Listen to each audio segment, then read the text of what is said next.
O imperador estendeu o cetro e perguntou: "Que há, rainha Esther? Qual é o seu pedido?" Ela disse: "Se for do agrado do rei, venha com Amã a um banquete que lhe preparei. Então responderei a pergunta do rei."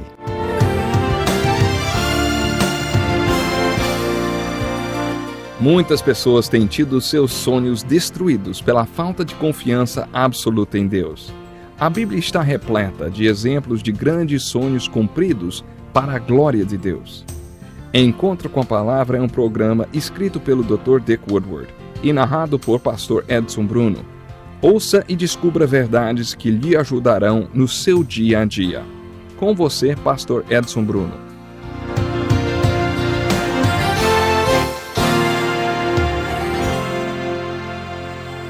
Muito bem-vindo para mais um estudo do livro de Esther. Este é o programa Encontro com a Palavra.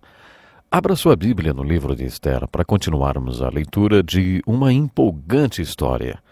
Em nosso último estudo, o primo de Esther, que era como se fosse seu pai adotivo, tinha pedido para ela apresentar-se diante de Xerxes, o rei da Pérsia, para pedir pela vida do povo judeu, porque havia sido decretado o genocídio dos judeus em todo o mundo.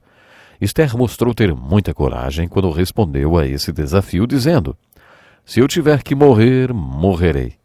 Quando Esther entrou na presença do rei Xerxes, ele não só estendeu-lhe o cetro, como também o deu para ela.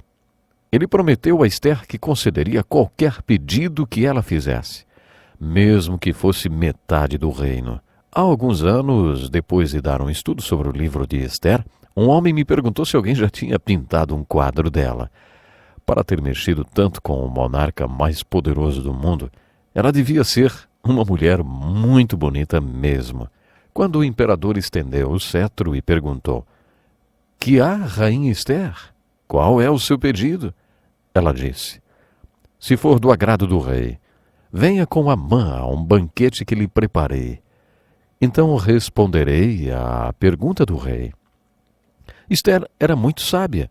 Sabia a hora certa e o lugar certo para fazer as coisas. Xerxes certamente amava muito Esther. Ele logo disse: "Tragam Amã imediatamente para que ele atenda o pedido de Esther." Amã ficou encantado com o convite.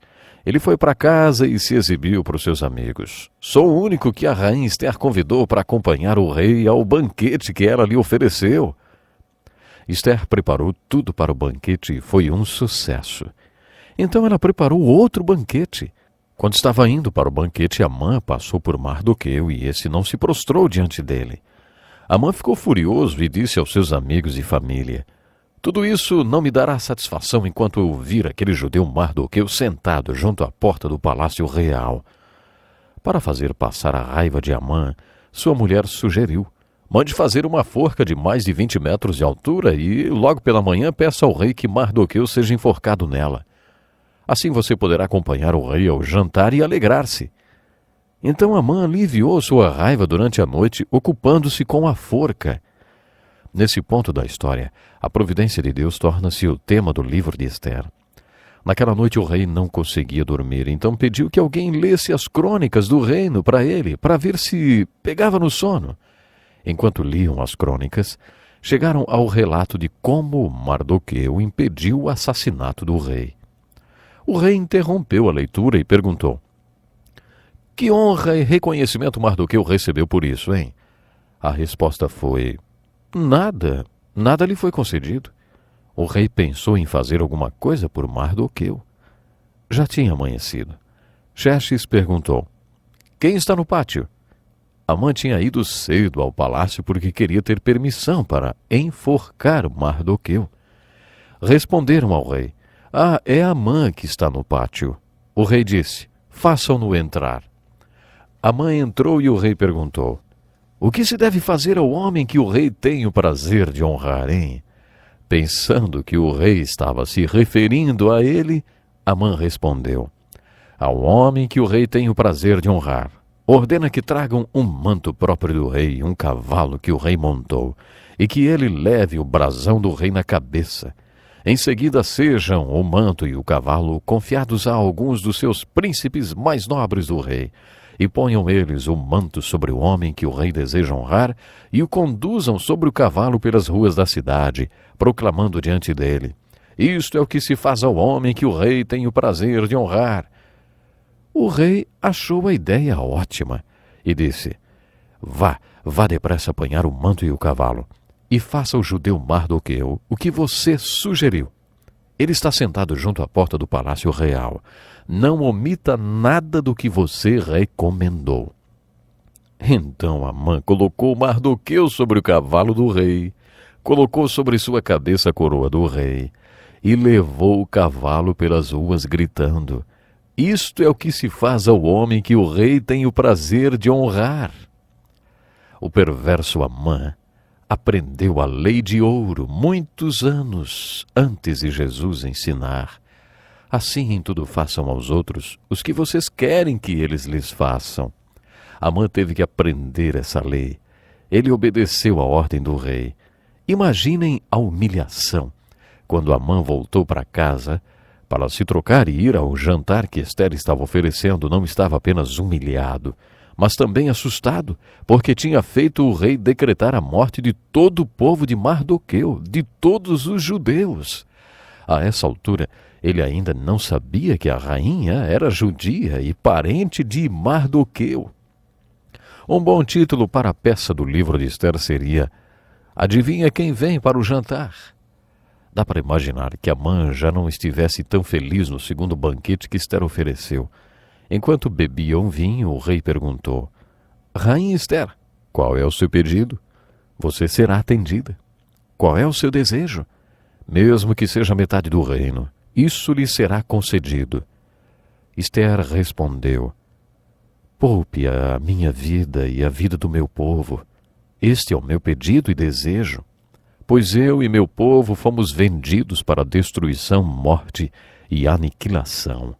Se apenas tivéssemos sido vendidos como escravos e escravas, eu teria ficado em silêncio. Eu imagino que ela estivesse chorando naquela hora. O rei rugiu. Quem se atreveu a uma coisa dessas? Ester disse: O adversário e inimigo é Amã, esse perverso. Amã tinha enganado o rei para decretar que Ester e todo o seu povo fossem exterminados no dia 28 de fevereiro. A essa altura, Amã já sabia qual seria a sua sina. Naquele tempo, as pessoas faziam as refeições reclinadas em poltronas. Xerxes ficou com tanta raiva que deixou o jantar e foi tomar um pouco de ar lá fora. Amã então cai no sofá de Ester, clamando por sua vida. Quando o rei voltou, viu Amã na poltrona de Ester e disse: Chegaria ele ao cúmulo de violentar a rainha? A fúria do rei perdeu o controle e ele só pensava em como puniria aquele homem. Um de seus soldados diz: Há uma forca de mais de 20 metros de altura junto à casa de Amã que ele fez para Mardoqueu, aquele que intercedeu pela vida do rei. O rei ordena: Enforquem-no nela. Com seu enforcamento, Amã teve que aprender a versão negativa da lei de ouro. Nunca faça aos outros o que você não quer que eles façam a você. Os judeus que viviam na Pérsia ainda tinham um problema. Uma lei da Pérsia e da Média dizia que no dia 28 de fevereiro todos os judeus do império morreriam. E uma lei da Pérsia e da Média não podia ser revogada. O que os judeus podiam fazer? O rei nomeou Mardoqueu para o cargo de primeiro-ministro, que tinha sido de Amã, e passou para ele todas as propriedades e bens de Amã. Mas para resolver o problema do genocídio, Mardoqueu, como primeiro-ministro, e a rainha Ester procuraram o rei. Uniram suas sabedorias e decidiram fazer um segundo decreto para combater o primeiro. Ao invés de declarar que todos os judeus em todas as províncias da Pérsia e Média deveriam ser mortos no dia 28 de fevereiro, eles decretaram que o dia 28 de fevereiro era o dia de matar todos os inimigos dos judeus. Agora eles tinham que comunicar o novo decreto para as 127 províncias da Pérsia e Média. Eles tinham 6 meses para fazer isso. Eles não podiam contar com aviões, televisão ou rádio para fazer isso. Eles só tinham cavalos e camelos. Sabe o que aconteceu? Eles conseguiram. Eles conseguiram anunciar o segundo decreto a tempo de salvar os judeus. Em 6 meses atingiram todo o mundo com as boas novas, o decreto de vida para todos os judeus que estavam sob um decreto de morte. Esse decreto de vida salvou todos os judeus do mundo. Qual é a aplicação devocional do lindo livro de Esther, hein? A primeira aplicação é, há 2000 anos, Jesus Cristo declarou mais ou menos assim: o mundo inteiro está sob um decreto de morte, mas através de vocês eu decreto vida. Anunciem esse decreto de vida para todo mundo que está sob um decreto de morte, e eles serão salvos da eterna morte espiritual. Jesus deixou para nós essa missão há 2000 anos. Depois de 2000 anos, nós ainda não conseguimos fazer isso. Ainda há milhões de pessoas sob um decreto de morte espiritual que nunca ouviram sobre o decreto de vida. O decreto que pode dar vida eterna a eles. Vou fazer uma pergunta muito séria. Como em 6 meses foi possível anunciar para todo mundo o segundo decreto, hein? Será que era porque os mensageiros que levaram o segundo decreto acreditavam que os 2 decretos eram verdadeiros? Eles acreditavam que o primeiro decreto persa era um decreto de morte? Acreditavam que todos os judeus morreriam? Aqueles mensageiros acreditavam que tinham nas mãos um decreto de vida para todos os judeus condenados. Eles realmente acreditavam nisso. Por isso levaram o decreto de vida para todo mundo em 6 meses. Por que nós ainda não levamos o decreto de vida, o Evangelho de Jesus, para o mundo inteiro? Será que é porque não acreditamos nos 2 decretos? Será que não cremos que todo mundo está sob um decreto de morte? Ou porque não cremos na validade do segundo decreto? Será que não cremos que temos nas mãos um decreto de vida? Há muitos anos, quando a pena de morte era aplicada com mais frequência, pediram a um jovem pastor para orar com um jovem que seria eletrocutado. O pastor compartilhou o evangelho com o condenado. Aquele jovem perguntou ao pastor: "Pastor, o senhor realmente acredita nisso?" O pastor respondeu: "Acredito, claro que sim." O jovem perguntou: "Por que ninguém nunca tinha me falado nada sobre o evangelho, sobre a vida eterna?"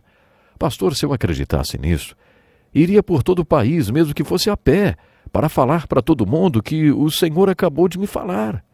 Se for mesmo verdade tudo que o senhor me falou, ora, por que não me falaram antes?" Você e eu temos que fazer um propósito. Se acreditamos no Evangelho, precisamos levar aos outros essa mensagem de vida. Outra aplicação do livro de Esther seria a lei de ouro, ao contrário. A vida e a morte de Amã são uma ilustração negativa da lei de ouro. Essa lei de ouro negativa é encontrada em outras religiões. Não faça para os outros nada que você não quer que façam para você. Precisamos nos preocupar em fazer o bem às outras pessoas se queremos receber o bem. Não esqueça de se colocar à disposição de Deus para fazer o bem e, principalmente, para contar a história de vida, a história de libertação que recebemos através de Jesus. Até o nosso próximo programa.